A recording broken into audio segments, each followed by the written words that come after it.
Welcome, everybody, to another episode of Iowa State Cyclones live here on the Voice of College Football Network. I apologize for being a minute or two late. I was just getting a couple a couple housekeeping things cleaned up.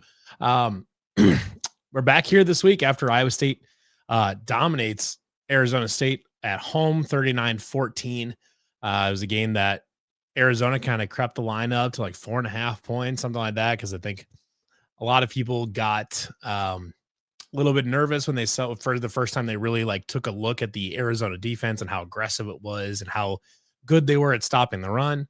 And Iowa State pretty much laid that entire theory to rest fairly quickly. They got out to a lead, an early lead, to an early 22-0 lead, and never let Arizona play with the lead. They never let Arizona was able to move the ball a little bit on the ground to begin the game, but never really got to use it much. We'll talk about that in a little bit. We also need to talk about some injury news, unfortunately, since the last time we talked, two different all Big 12 corners going down for the season for Iowa State, which yeah, we'll talk about them in a little bit. And then we will be finishing up with previewing Cincinnati. So as always, I appreciate everybody jumping in. If you're in the comments, Dukester's already here. Appreciate that. If you guys got any questions, obviously put them in there. Feel free to let me know, and happy to read your comments on the air if they're pertaining to the discussion at hand. So, obviously, started out first out. Iowa State, taking down Arizona at home. It was the annual whiteout game. It was fantastic. The atmosphere was electric all day. The vibes in the tailgate lots were awesome. And they, this game, the first game last year, when the first time they did this last year, I know a lot of people were nervous that like, oh, we weren't going to be able to pull out a whiteout. There wasn't going to be everybody wearing white. There was going to be too many people just deciding to wear red and, ruin it. And everybody showed up and it was like 99% people wearing white as they were supposed to. And it was awesome. And once again, this year, the crowd did a great job of abiding by the color dress code, and the whole crowd looked great. The atmosphere was awesome. The flyover was cool. This whiteout game appears to be, I think, it's going to be a yearly thing that is just a lot of fun. It's really cool. They do it against a good opponent. Last year was Baylor. This year's Arizona. Really just a cool event all around. Then we get to the game. Obviously leading up to the game, the big news of the week was that Jeremiah Cooper had, suffered a knee injury in practice during a non-contact drill during the week. Now we found out we didn't technically get official confirmation until after the game during Matt Campbell's press conference that Cooper was indeed out for the season, getting surgery and all that. But, it was like the worst kept secret of all time at that point, that everyone pretty much knew that Jeremiah Cooper had torn his ACL and was going to be getting surgery and out for the season. And, Trey Bell went in and filled in for Coop and was awesome. He was really, really good. Had a great game. He has turned into, I would argue, one of Iowa State's best open field tacklers that we've seen in a while. And Brian comes in with a great comment here. The best safety group in the conference. The safeties really, really showed out on Saturday, and that, in support of the corners. And unfortunately, we're going to be missing another one going into Cincinnati and then the rest of the season. But it seems to me as though they've largely settled around a starting group of Tashawn James, Marcus Neal, and Jamison Patton. And that trio there was awesome on Saturday. They were everywhere. Tashawn James did get hurt a little bit earlier in the game, but it sounds like he's fine. But the performances by Marcus Neal and Jamison Patton were just really, they were exceptional. I would argue that Jamison Patton probably had his best game as a Cyclone. Got the pick late in garbage time, but it was funny because the first play of the game, or one of the first plays of the game, the second play of the game, Arizona ran stretch left with Ismail Mahdi, and he got outside, and Jamison Patton was the guy that was supposed to bring him down, and he took a horrific pursuit angle at Mahdi and fell on his face, and Mahdi got like 25 yards out of it. And then from there on, he was, arguably the best defensive player on the field for Iowa State. He was everywhere, making incredible tackles. There's a few times they tried picking on him in coverage, and there's specifically one where he was, I think he was on a receiver, and No Fafita threw up. Um, he threw up a one-on-one ball where Iowa State likes to do this with tight ends and whoever else, where they just basically, it's a ball where you throw it up there, and your plan is basically, is my guy's going to beat their guy. He's going to come down with a difficult contested catch, and that's how we're just going to do that play. Now, obviously, it was a weird plan from the start because the receiver they were throwing it at was at the same size or maybe even a little bit shorter than Jamison Patton. And whereas I would say typically likes to throw them to a 6'5" tight, 6'5", 6'6" tight end, or a 6'5" Chase Soul or something like that. Iowa State doesn't throw jump balls to guys that are the same height as the defender. But Arizona threw it, and Jamison Patton, he was duct taped to that guy. Played textbook perfect coverage that you couldn't ask for better in-game coverage to put on some instructional film for like a high school player than how Jamison Patton played that ball. And he deflected the pass.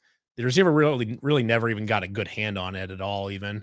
But Jamison Patton deflected the pass and ended up to play on top of the receiver at the end. So, he did awesome job in coverage. I would then obviously got the pick in garbage time. That was the kind of performance that you want to see from your upperclassmen, from your veterans. Jamison Patton has played a lot of football for Iowa State, a lot of football. And, you expect him at this point in his career to be making those kinds of plays, and he's doing it. It looked like early in the season that Kajon Cummings-Coleman might, kind of take some of Jamison Patton's snaps. Now, Kajon Cummings-Coleman, as Dukes mentioned in the comments there, he did get hurt later in the game. He actually finished with his right arm in a sling. But per Matt Campbell today, he said he is okay and good to go. And so we'll talk about the injuries here in a little bit. And I'll play a little bit of clip from the conference and from the press conference with him talking about that stuff.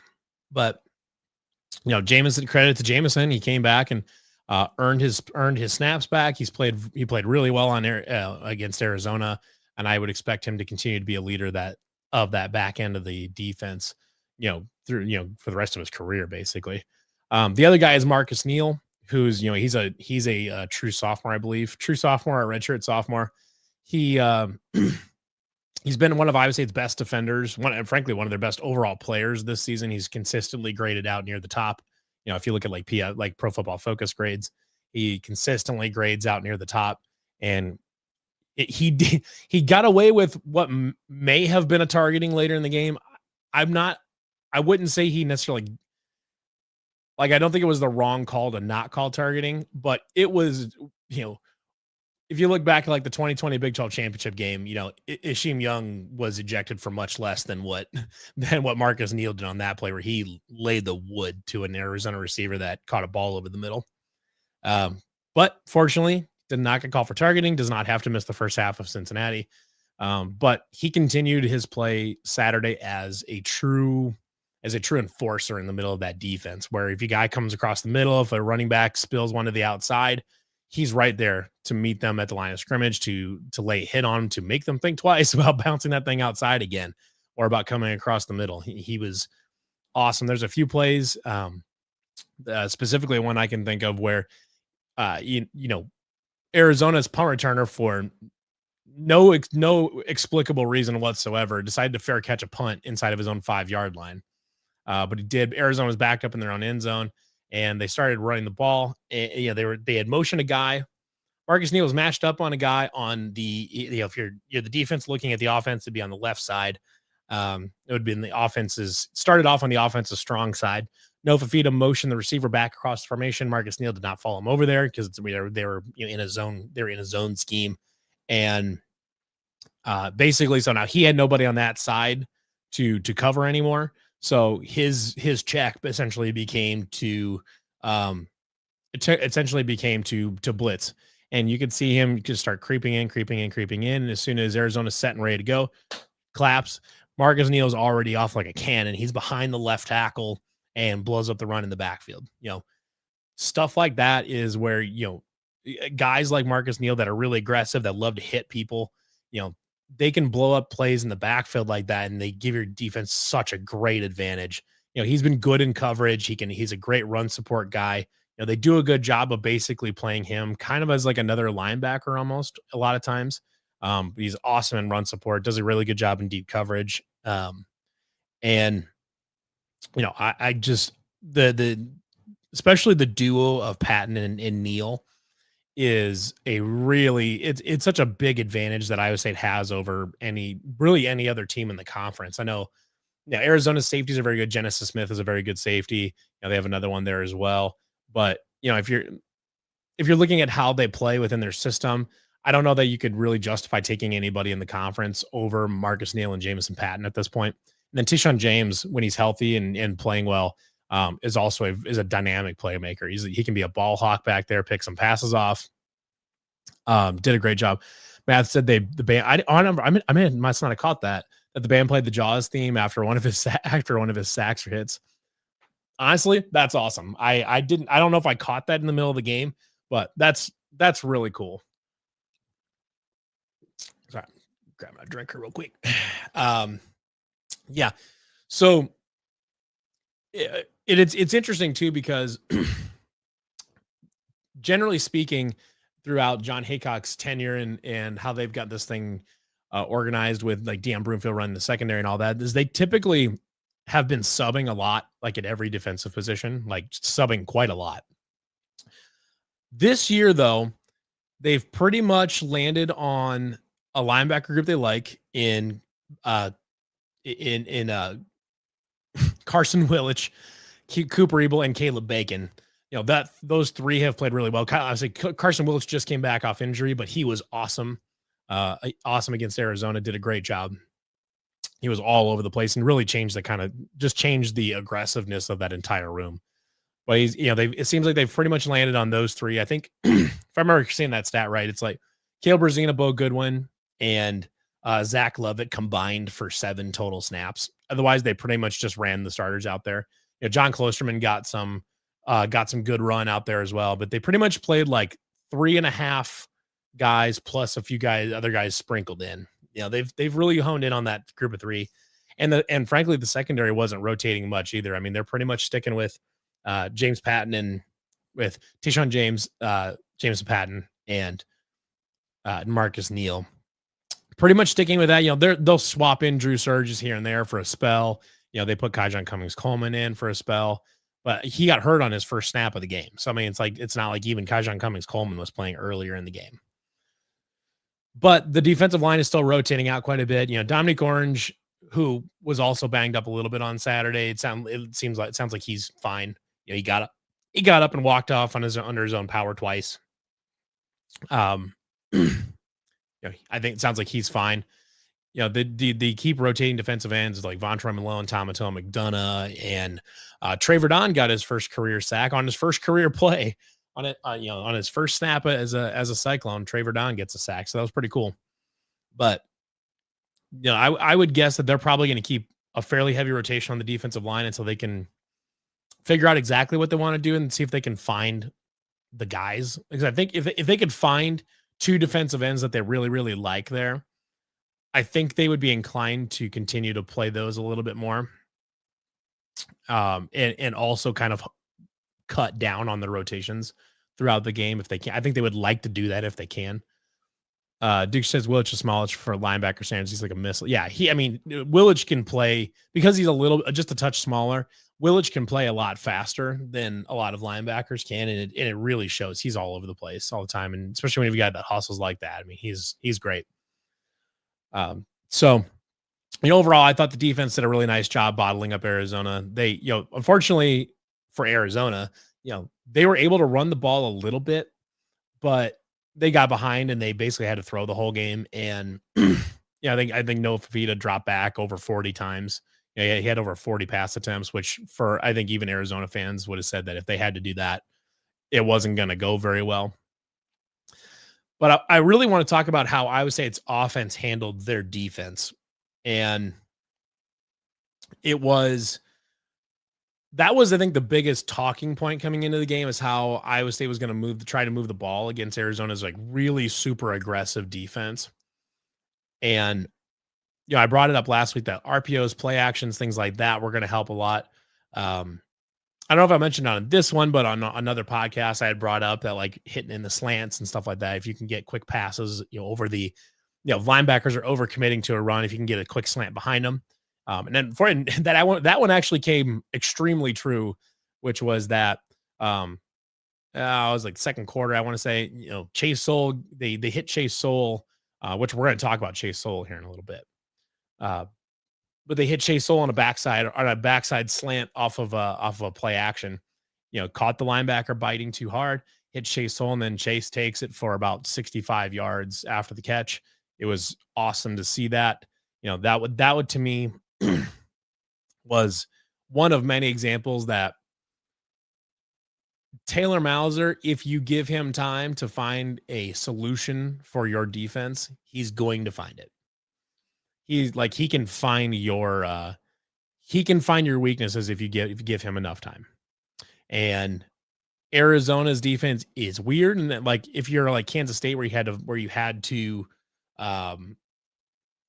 play them on a short week on 6 days notice basically, and then you had to figure out the defense in that little bit of time. That makes it difficult when you can sit on it for 2 weeks and figure out a game plan. It was clear to me that they had figured out what they wanted to do because early in the game they took it. They tried moving the ball downfield. They did it fairly well. They did it through RPOs, slants, things like that. I mean, basically all game they killed Arizona on slants. They killed them on slants and then used that to kind of open up the middle of the field just a little bit. Open up the center the field just a little bit so they could run through A gaps and stuff like that. But where I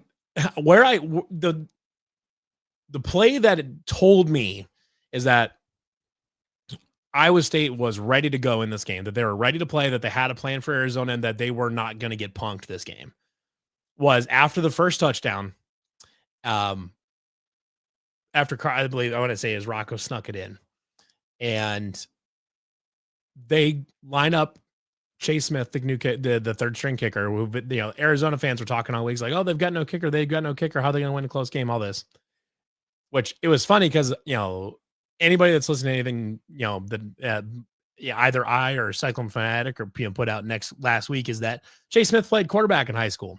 So I thought it was really funny that then when they lined up for two after the first touchdown, they lined up for two with Chase Smith at quarterback, and I was like, oh shit, they're gonna run something here because Chase Smith can throw the ball. And then they had the whole line out to the left side. And they ended up running that swinging gate play. And that was so funny to me because I was like, that one, you're kind of trolling the people that said that Iowa State wouldn't be able to, like, they'd have to go for two every play or something like that. So they ran swinging gate on the first opportunity to score two after a touchdown on the day and immediately converted. And it was just like it was basically just kind of an FU to anybody that said that they weren't going to, if we had to go for two every single time, we could do it and we'd be just fine, which was really funny. And that whole sequence of events there told me that Iowa State was coming out here with a great plan, that they were not going to let the weirdness of Arizona, control the narrative in this game, that Iowa State basically set out to control this game. And that was, I think the reason that was the confirmation play is because that was the second time. The first play that told me is like, okay, we're going to go out here and we're going to show Arizona that we are just flat out we're just the better team and you're just not. We're going to be able to do things on offense and defense that you're just not going to be able to deal with. And that first time that they did that was when they hit Chase Soul down the sideline on the I think it was on the first drive of the game. They hit him down the sideline. It was originally ruled a touchdown, but it was about a 50-yard throw. This pass traveled 50 yards in the air. And Rocco put it essentially inch perfect in a place where only Chase Sowell could get it. Chase makes an awesome catch.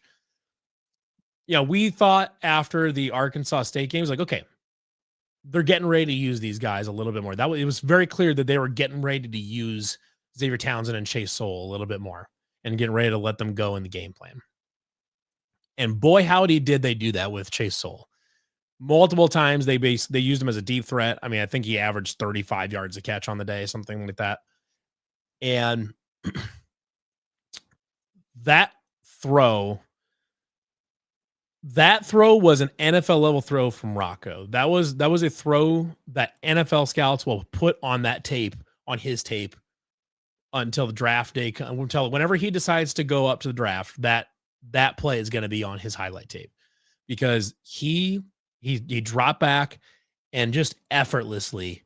I mean, you forget that you look at that clip and you don't realize that the pass travels 50 yards in the air, because it was so perfect and it looks so effortless. I truly think that Cyclone fans aren't necessarily totally aware of just how good Rocco is, how good he has become. He took every step we were asking him to take as far as us taking a step forward, and he's taken a couple extra ones. Oh, Matthew wants to know, I saw a massive private jet flying Saturday morning. Do we know if any NFL scouts were there? No, that was the Orange Bowl. The Orange Bowl sent representatives to the Orange Bowl sent representatives to Ames. Why, you ask? I don't know. The Orange Bowl is a quarterfinal game. They don't get to pick who they don't get to pick who goes to that bowl game. Like, it's really funny that the Orange Bowl is a semifinal game, not a quarterfinal. It's a semifinal game. I'm not really sure why the Orange Bowl had anybody there other than just having one of their reps wined and dined. But which, Chris Williams made a good point on the last Williams and Bloom episode about, how that whole culture is ruined a lot of the bowl system and stuff like that. And there's, universities are spending tons of money on wining and dining these guys and giving them all these different things to make all that happen. But anyways, then the next drive, I think is in the second quarter, they hit Chase Sowell down the right sideline again. Chase just completely burns his corner, his defensive assignment. And then Rocco delivers yet another 45, 50-ish yard throw. That was the most, it was unbelievably accurate and effortless to make that thing. And then Chase Sowell makes yet another incredible catch. There's another play in that game. Dom Overby, I think maybe his only snap, because he dropped it because it hit him it hit him right in the face mask. Well, Rocco threw an absolute laser beam directly at Overby. He basically threaded it about 6 inches behind a defender's helmet. Rocco is throwing passes right now that, like, he's not just throwing them, he's throwing some passes that he would throw as a freshman or even as a sophomore. And they, if they worked, they would look really awesome. But sometimes it was Rocco being a little over aggressive or trying to fit too many tight windows. Rocco now is throwing those balls knowing for a fact that he is going to hit that receiver directly in the chest or in the face mask, directly in the catching spot. And I think Duke says, I would say Rocco's probably the best overall thrower of the football we've ever seen at ISU. Man, I mean, there was a long time I was willing to die on the hill of Jacob Park, who had the most arm talent of anybody ever at Iowa State. And it was maybe not particularly close.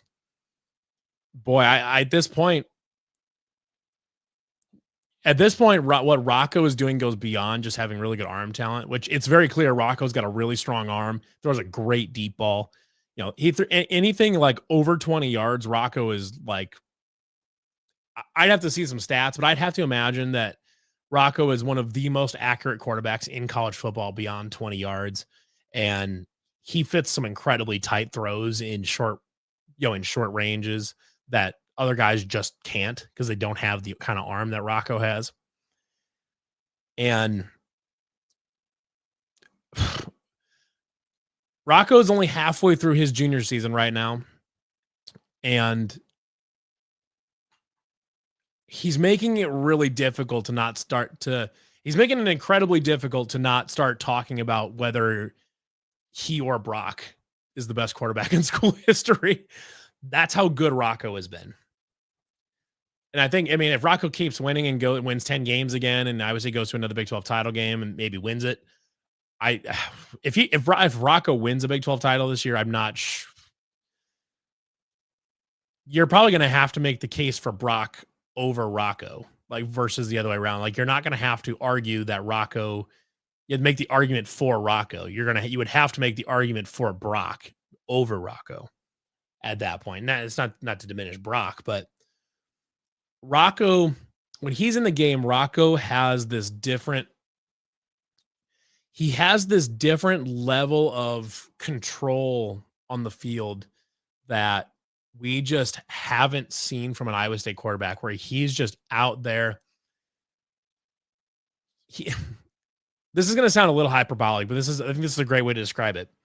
That Rocco started his career as a game manager, as a guy you would send out there. He's not going to mess up. He's not necessarily going to win you a game, but he's not going to mess up. And over the last season, where we saw him mess up a little bit, but we saw him all those fourth quarter comebacks and stuff like that. Now we're seeing third year Rocco, who has evolved from game manager to puppet master, to where he is out there and you can watch him pre-snap. He's not just identifying coverage. He's moving guys around. He's adjusting his protections. I'm sure he's changing plays once in a while.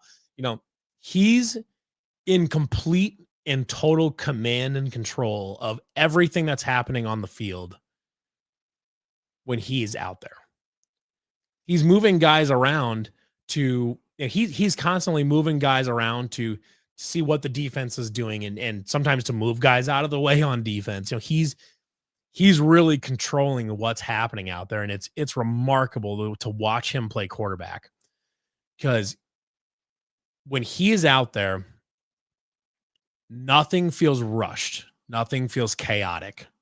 He makes some good plays, he's scrambling out of the pocket, does some things, but like even the plays where he has to step up and maybe tuck it down and scramble, he looks so calm and composed when he's doing these things.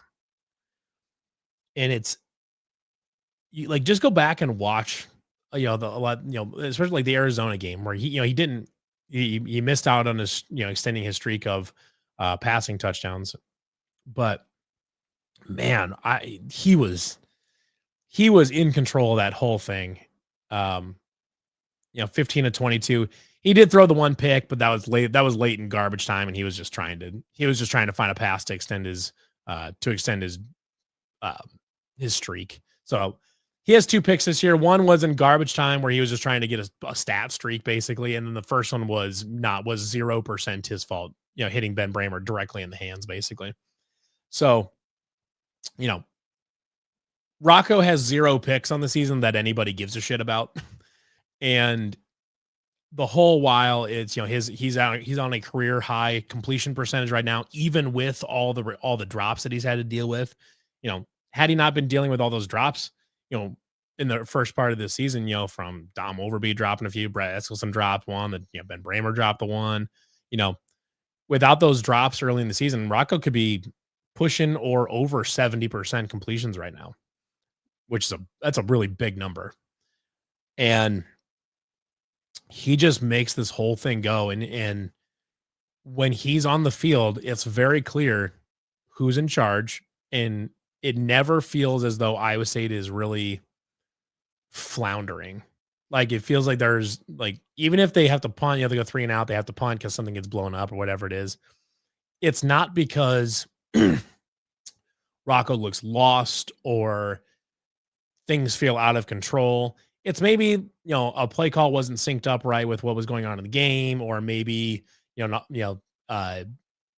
someone in protection miss an assignment, whatever, and and someone gets pushed out of the pocket. Maybe a running back doesn't see a hole, but it's not because Rocco is panicking. It's not because he's being rushed. At the he's at the point in the career now where teams bring pressure, but it doesn't speed Rocco up. It it it helps him. He's getting so good at processing a blitz, picking up blitzes and understanding rushers that it doesn't speed him up in a way that feels panicky anymore. It speeds him up in that it speeds up his internal clock a little bit. He knows he either has to make a decision to get rid of the ball or to tuck and run, but he's not panicking. He's not, you know, he's not turning into Captain Chaos when he doesn't need to be. Everything when he's on the field is just cool, calm, and collected. And that is such a valuable trait to have in your quarterback. And I know if the next time Iowa State, where it actually comes down to, needing a big drive in the fourth quarter to win a game, there's not a quarterback in college football right now that you would take over Rocco Becht. And frankly, he's been so good this season that it's a shame that he's not getting more Heisman talk, early Heisman talk, than he is. And it's only because he's playing for, what is perceived as a smaller school, and or like a smaller brand football program, and specifically a program that a lot of like the people that think they're like being edgy or whatever say that I would say it's a fraud, or they're overrated because Kansas State is bad and Iowa's kind of mediocre.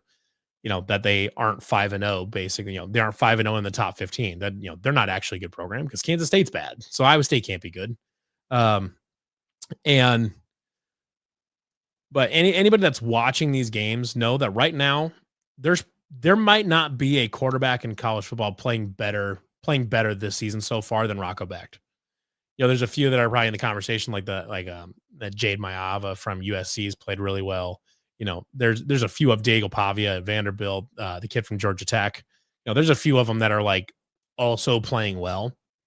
But as far as just guys that are they're clearly a step above anybody that they're going up against. Rocco's right there. You could argue, I mean, if they gave out a Davey O'Brien award today, they'd have to consider Rocco. There's no way you couldn't. You couldn't have a complete conversation about the best quarterback in college football right now without talking about Rocco Becht. And it's unfortunate that he's not going to get more Heisman hype because just the team he plays for. And I can tell you right now, Rocco probably doesn't give two shits about that. But maybe someday, maybe if Iowa State can continue to win, maybe they win a Big 12 title and Rocco shows out, throughout the play, continues playing well, and then, has a really nice Big 12 title game. Maybe he finally gets the credit he deserves. But, right now, if you're talking about a mid-season Heisman list, I think you absolutely have to give serious consideration to Rocco because he's just been that good. All right. Not too much else to go off of that. I mean, it's just a really impressive win. I mean, Arizona's not a bad team. Arizona's a good team. Like they'll make a bowl game. They will probably win, they'll probably win 6 or 7 games, and they're a plucky team that's difficult to deal with. So, it's a really great win. Now, if there's any part of this that's a little bit, bittersweet, it's that they're towards the end of the game, just seemed like guys were dropping like flies. You had Tayshaun James getting hurt. You had Kyjon Cummings Coleman getting hurt. You had Dominic Orange go down. You had him go down, get up, walk off the field, kind of stretching out his shoulder a little bit, come back on the field, and then go down again. And then he never played the rest of the game, which was the right call. But then you had Jontez Williams go down. And obviously the big news today is that he's now out for the season with another knee injury. You had a bunch of guys go down, but it sounds like the only one out of those injuries that happened on Saturday that will continue to linger is Jontez Williams. So Matt Campbell delivered a good injury update today. So we're gonna watch a little bit of him, just answering a couple questions about the injuries. Credit to Cyclone Fanatic for getting the footage from the press conference today. How's Kyle coming along, and anyone else who might be banged up? Yeah. Across you. So, we're actually in a really good spot. Kyle, I told you he won't play this week. My guess is still kind of week to week here as we go closer and started at least back on the field doing some things. So I feel really good about that. The one tough deal, we lost Tez. Tez is going to be out for the year. So that's a situation that, really stinks for the kid. But man, just how he's handled it has been uber impressive, and, a great human, and he'll be back ready to rock and roll, next year. And then everybody else is good to go. So we should be in a great spot.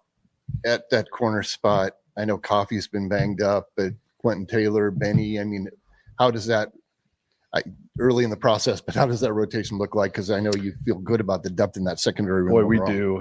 I think that's just the reality of it, is like you're going to have injuries and the next guy's got to step up.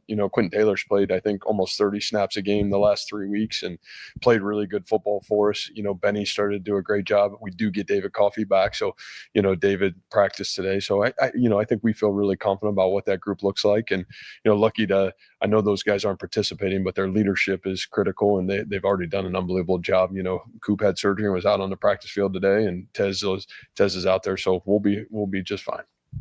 Matt, where is Cincinnati? So that was Matt Campbell's comments about the injuries today at his media availability. There's a couple like interesting things out of that whole thing. One, obviously Kyle's not back yet. Chase Smith did hit a field goal, and it was like 32 yards or something like that. It was off center. It was on a hash. So that's, worth noting, I think. He can kick a little bit. Doesn't look like he's got a particularly big leg, but he's basically got Connor Asali's leg, in that he can be accurate within 35 yards, and you're good. Probably not going to be nailing any 55. You're not going to be teeing up any 55 yarders with Chase Smith, but that's okay. That's fine. What I wanted like take note of here, though, keep in mind here that Jontez Williams last season graded out as one of the best cornerbacks in college football.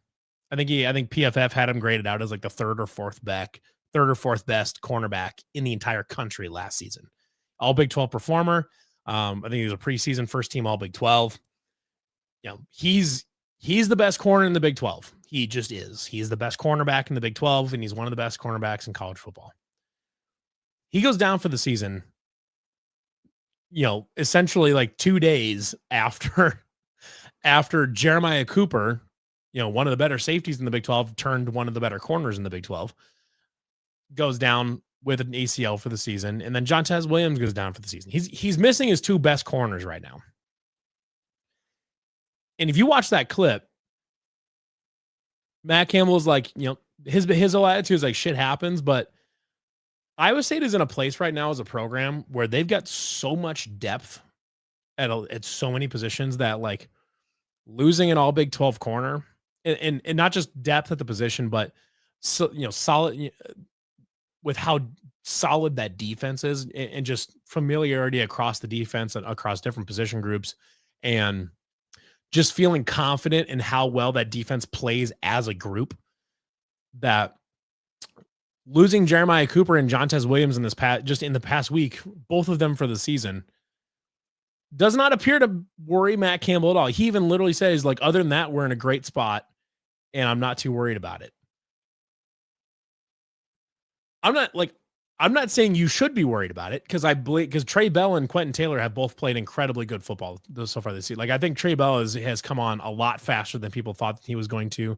And Quentin Taylor's played a lot of snaps, and he's played a lot of good snaps. David Coffey comes back. We'll see if Benny's ready to go, which is a fun little experiment with Benny.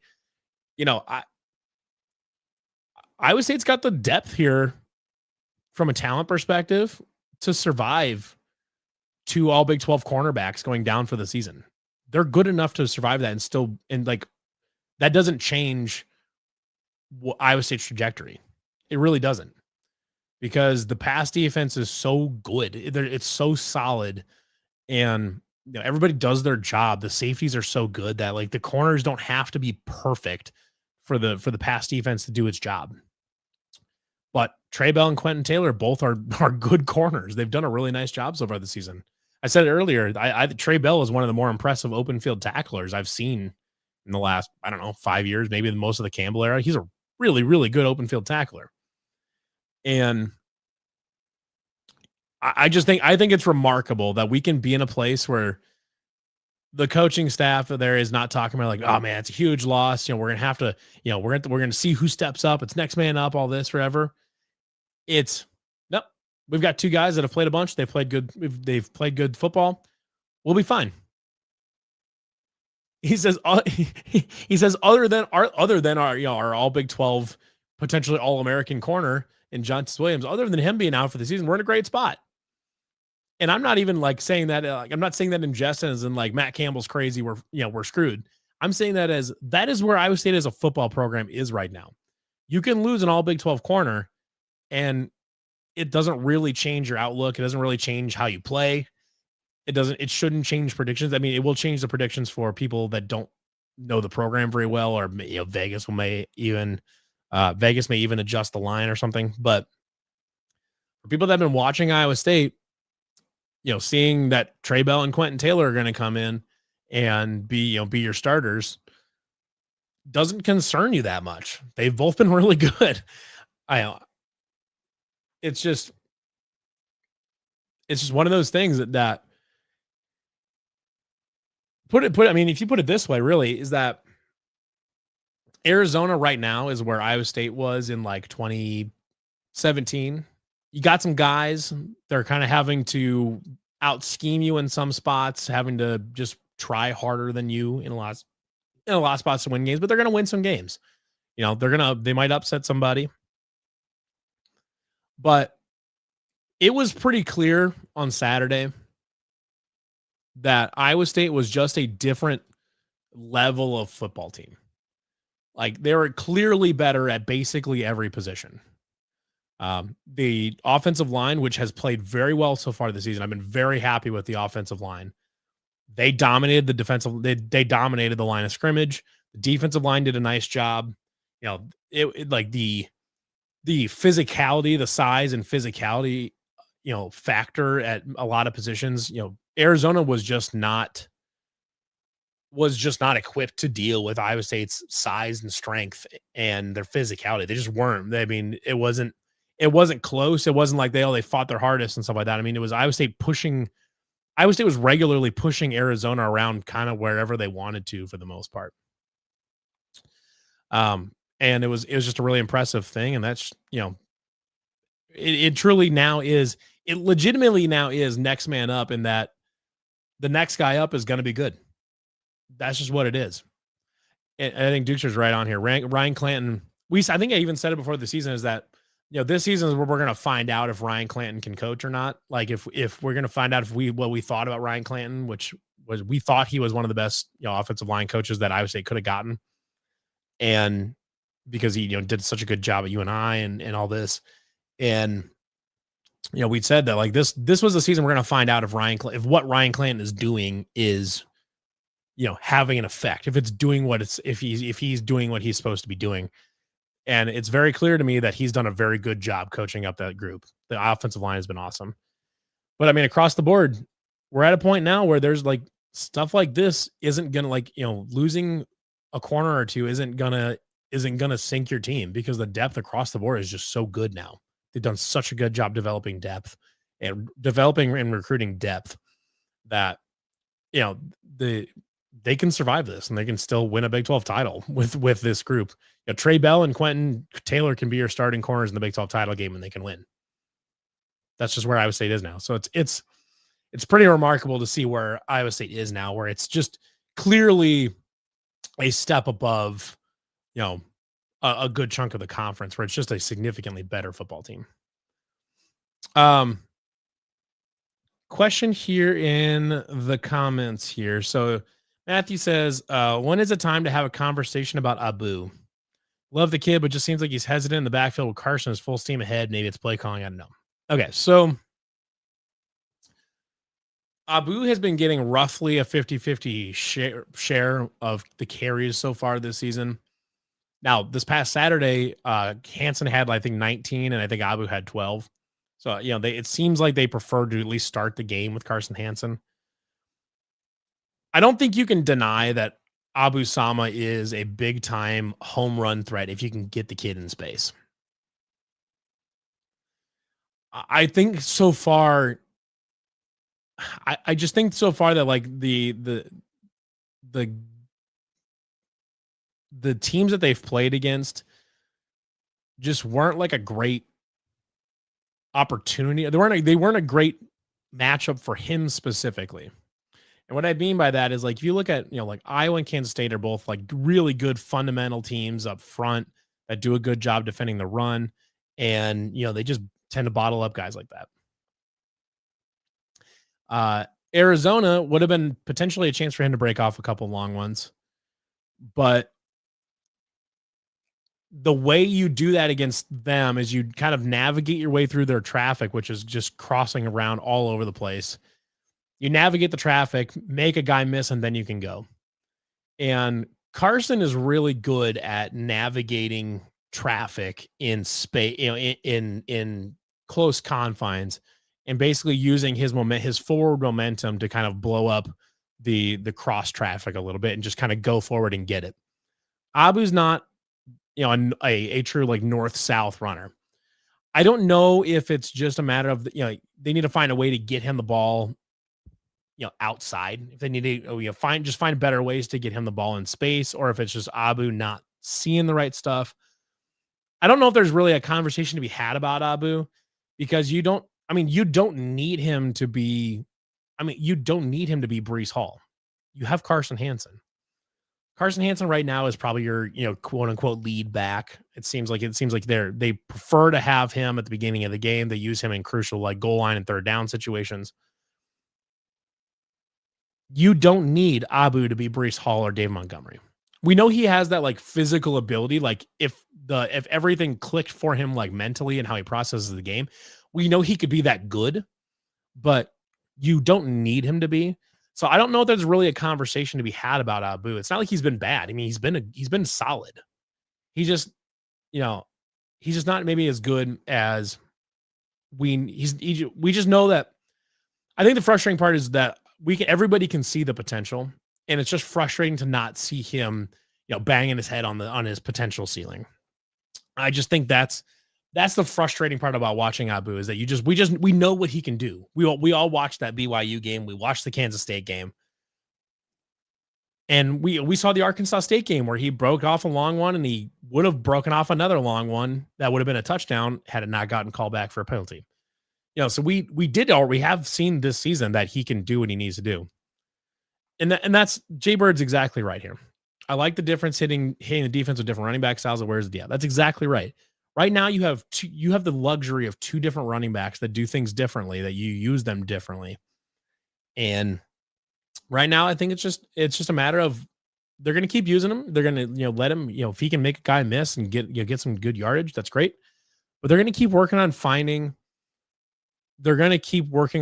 a way to just get him the ball. And one of these days they're going to get him the ball in the right spot, and he's going to take it to the house, and we're all going to be like, oh, there's Abu. Matthew says, this is the first time we've ever had a solid two-man backfield with Kene and Monty. I would actually push back on the Kene and Monty thing. You got to remember, Dave Montgomery was the bell cow. Dave Montgomery was a bell cow. Kene as a running back never really took off, never got a lot of traction. I mean, he had like a couple like one-off things. I know he had a touchdown against TCU that was really good. But, for the most part, Kene wasn't really, he was more of a spell back than he was as an actual like 1-2 punch with David. I would say the last time we've seen a true 1-2 punch. Okay, so this is going to be a little bit of a callback here. We'll see how many of you guys have been around for a little minute. I'm going to see if I'm trying to remember the guy's first name. Just because I want to act like I know ball. Yeah. So I would say the last time that Iowa State has had a true two-headed backfield, a good, an actual 1-2 combination where they use them basically equally. They're both basically as good as each other. I'm going to say it's Hiawatha Rutland and Michael Wagner back in the Dan McCarney days. Early 2000s. Hiawatha Rutland and Michael Wagner was a really nice 1-2 combo as a running back. But since then, it's really just been kind of like, especially in the Matt Campbell era, this is the first time that we're using this system versus, a one true like high end bell cow back, I would say. Ennis Haywood and Darren Davis is another good pull. I think Rutland and Michael Wagner would have been after Haywood and Darren Davis. So that was kind of my thing there. For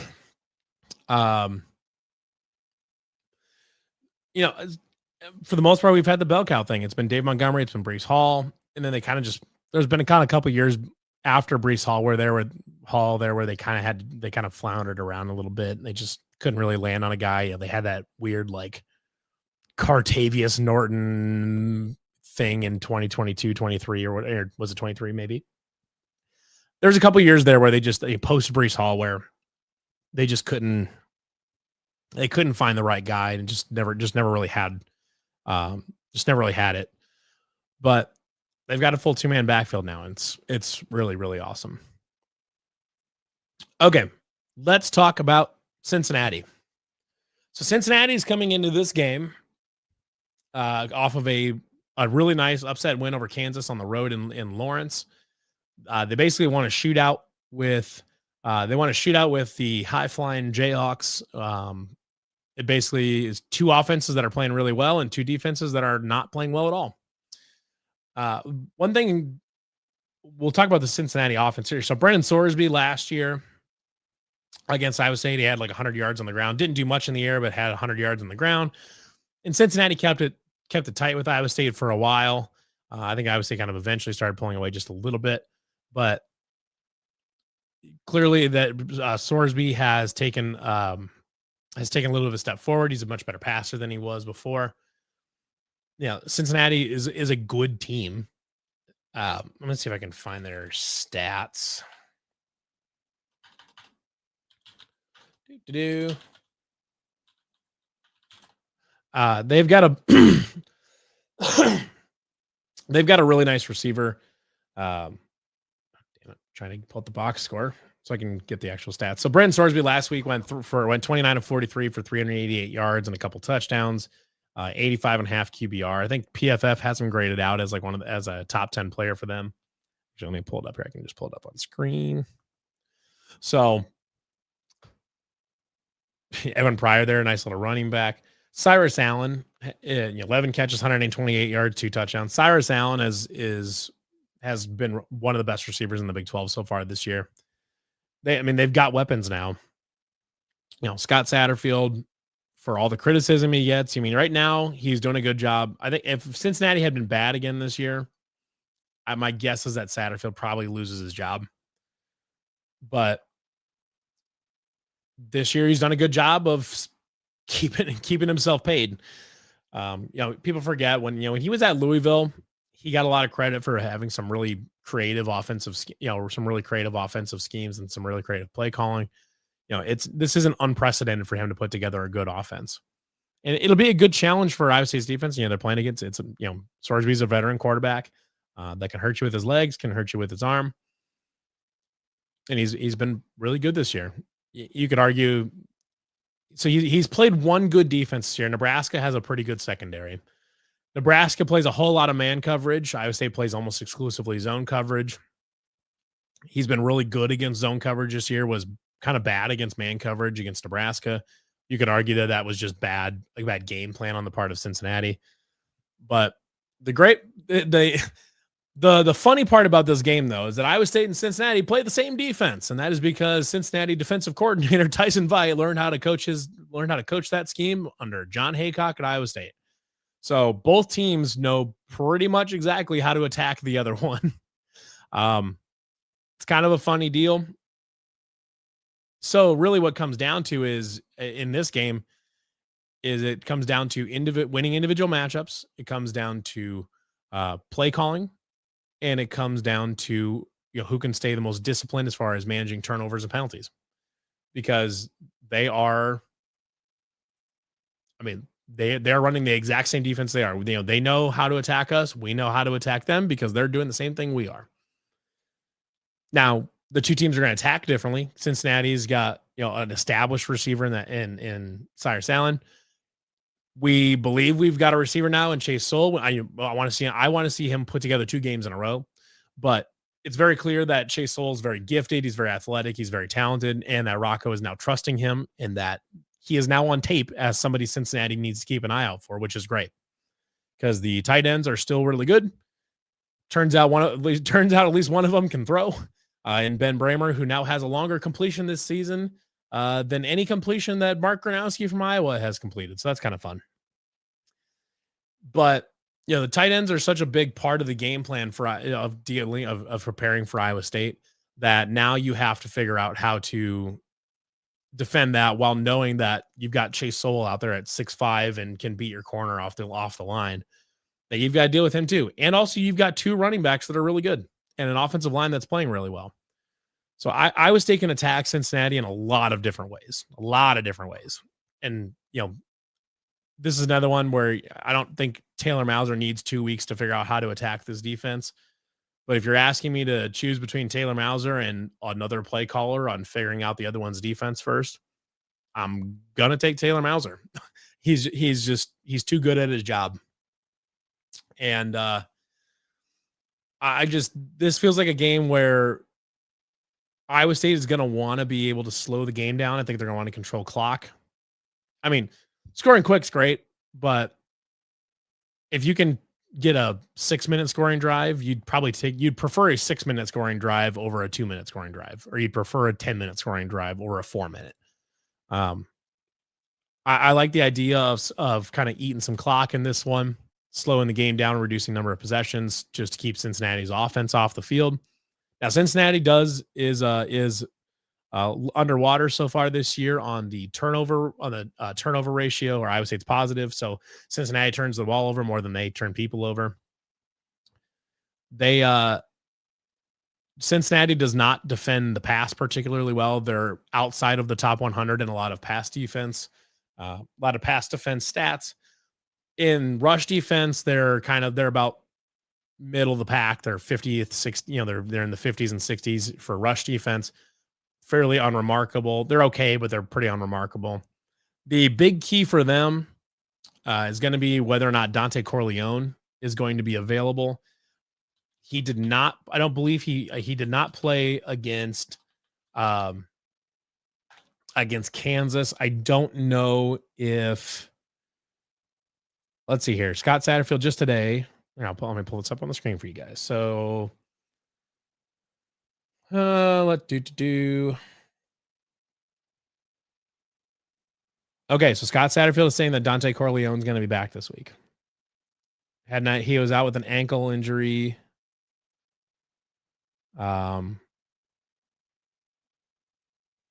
Royer is fine. Corleone is carrying questionable status into this week, but he's trending in the right direction.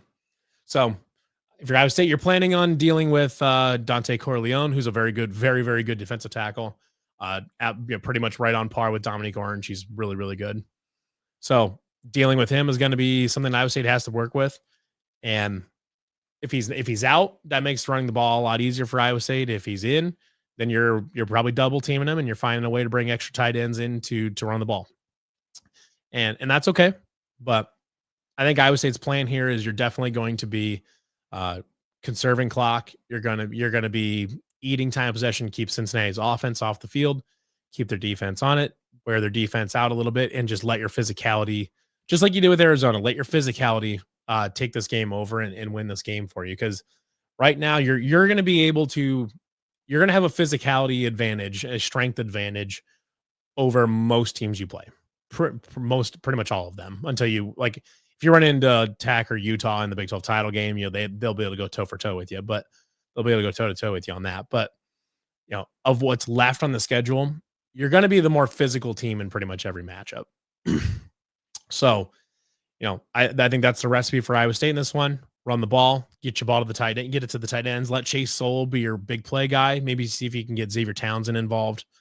But This is another one where I think if Iowa State just goes out, takes care of business, doesn't turn the ball over, doesn't commit too many penalties, doesn't commit any stupid penalties.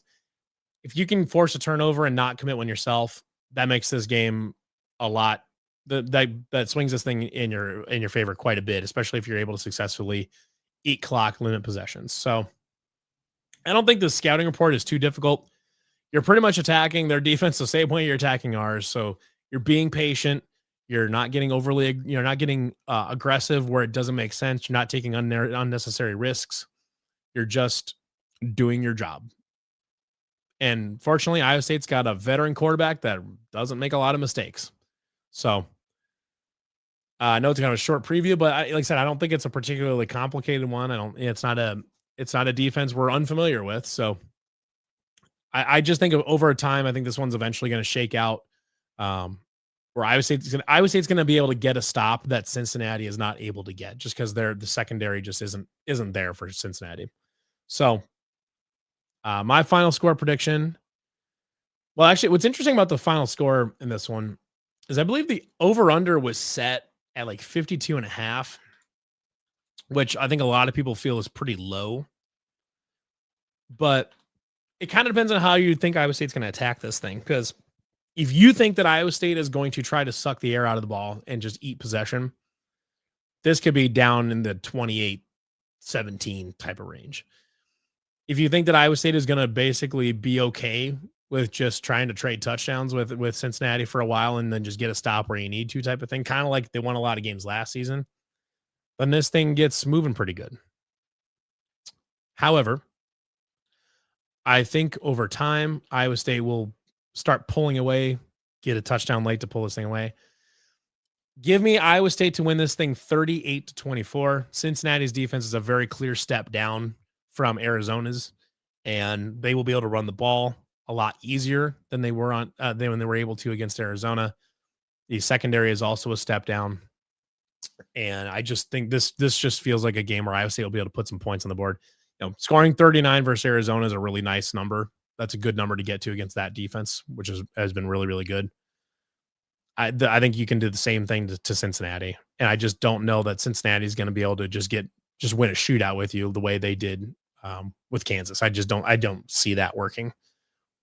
So my logic is that Cincinnati will score fewer points against Iowa State than they did against Kansas's terrible, terrible defense. And Iowa State will score fewer points than they did against Arizona's defense, which is much better than Cincinnati's. So Iowa State 38-24. I think the matchups work pretty well for Iowa State. I think Iowa State's got advantages at a lot of positions.